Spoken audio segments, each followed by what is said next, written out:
Hey guys, this video is going to be about my personal experiences with remote neural monitoring. I don't know a whole lot about this subject, and I've only had a few experiences, so this video will probably be a little bit shorter than the others. The first experience that I had that led me to believe that they were remotely monitoring my thoughts happened in sometime between the fall of 1998 and the spring of 1999.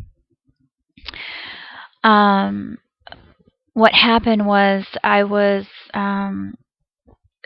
rehearsing in my mind something I was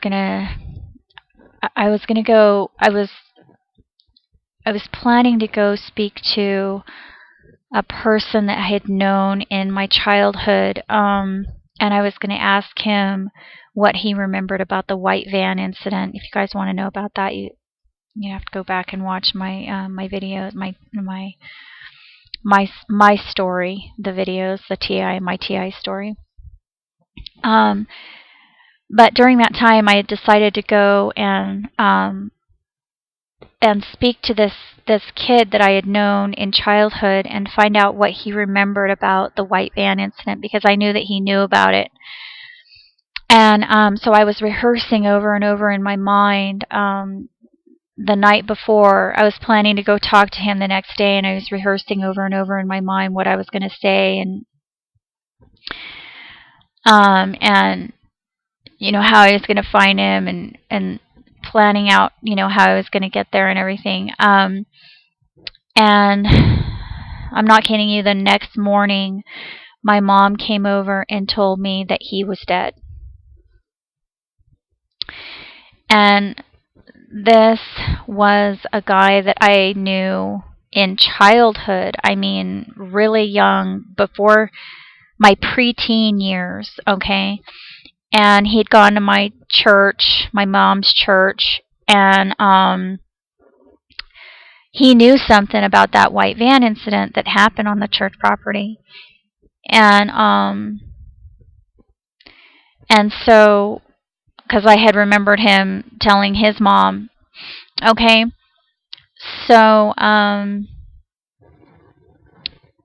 when I was thinking about going over and talking to him, that night he died of a drug overdose. And the next day my mom came over and told me that now you have to understand, I had not told a single person that I was planning to do it. In fact, during that time, as you guys know, there had already been a bunch of really weird stuff going on, because that was, you know, 1998, 99.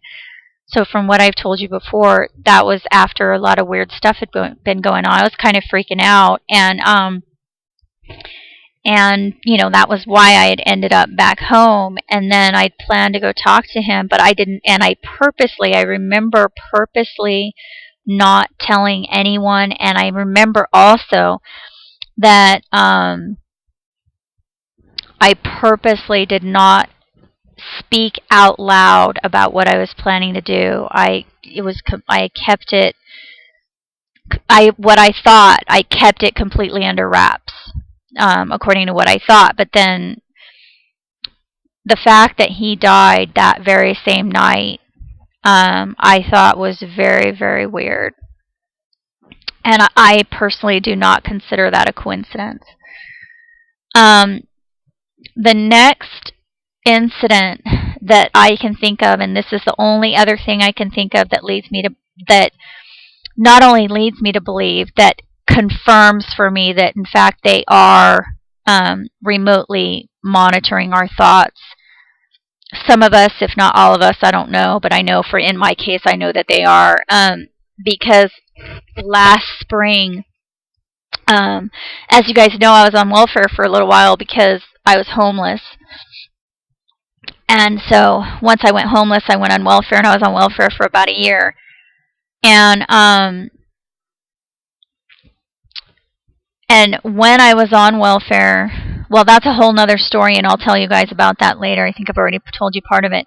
But they had assigned me to a job, and at that job, there were multiple persecutions going on, but in particular, there was this one instance when my supervisor was repeating my thoughts out loud and I could hear her in her office